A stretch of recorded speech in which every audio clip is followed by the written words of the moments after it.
സ്ത്രീധനത്തിന്റെ പേരിൽ യുവതിയെ പട്ടിണിക്കിട്ട് കൊലപ്പെടുത്തിയ കേസിൽ ഭർത്താവിനും ഭർത്തൃമാതാവിനും ജീവപര്യന്തം. കൊല്ലം പൂയപ്പള്ളി ചരുവിള വീട്ടിൽ ചന്തുലാൽ, മാതാവ് ഗീതാലാലി എന്നിവരെയാണ് കൊല്ലം അഡീഷണൽ സെഷൻസ് കോടതി ശിക്ഷിച്ചത്. ഇരുവരും ഓരോ ₹1,00,000 പിഴത്തുക കൊല്ലപ്പെട്ട തുഷാരയുടെ 2 പെൺകുട്ടികൾക്ക് നൽകാനും ശിക്ഷാവിധിയിൽ പറയും. കൊലപാതകം, സ്ത്രീധന പീഡനം എന്നീ കുറ്റങ്ങൾ ചുമത്തിയാണ് കൊല്ലപ്പെട്ട തുഷാരയുടെ ഭർത്താവ് ചന്തുലാൽ, ഭർത്താവിൻ്റെ മാതാവ് ഗീതാലാലി എന്നിവർക്ക് ജീവപര്യന്തം കഠിന ശിക്ഷ വിധിച്ചത്. Kollam additional district and sessions judge S സുഭാഷിൻ്റേതാണ് വിധി. കൊല്ലപ്പെട്ട തുഷാരയുടെ 2 പെൺകുട്ടികൾക്ക് ഓരോ ₹1,00,000 വീതം പിഴത്തുക നൽകണം.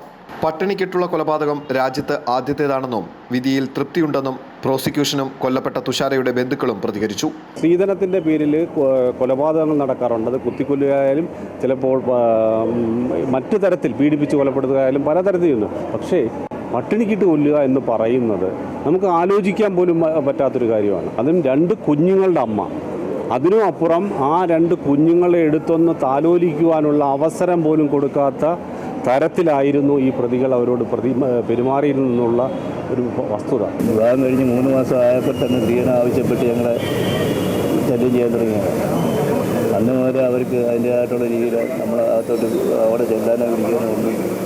ശിക്ഷയെക്കുറിച്ച് പ്രതികൾക്ക് അഭിപ്രായം പറയാൻ കോടതി അവസരം നൽകിയപ്പോൾ പ്രായമായ മാതാവിന് താൻ മാത്രമാണുള്ളതെന്നും കുറഞ്ഞ ശിക്ഷ നൽകണമെന്നും 1-ാം പ്രതി തുഷാരയുടെ ഭർത്താവ് പറഞ്ഞു. 2-ാം പ്രതി മാതാവും കുറഞ്ഞ ശിക്ഷ മാത്രമേ നൽകാവൂ എന്ന് അപേക്ഷിച്ചു. സ്ത്രീധനത്തിന്റെ പേരിൽ നടത്തിയ കൊലപാതകമായതിനാൽ സമൂഹത്തിന് ഒരു സന്ദേശം കൂടിയാകണം കോടതി വിധിയെന്നും 2 പിഞ്ചു കുഞ്ഞുങ്ങൾക്ക് ലഭിക്കേണ്ട മാതൃസ്നേഹം നഷ്ടപ്പെടുത്തിയ പ്രതികൾ ദയ അർഹിക്കുന്നില്ലെന്നും പ്രോസിക്യൂഷൻ വാദിച്ചു. തുടർന്നാണ് കോടതി ഇരുവരെയും ജീവപര്യന്തം ശിക്ഷയ്ക്ക് വിധിച്ചത്.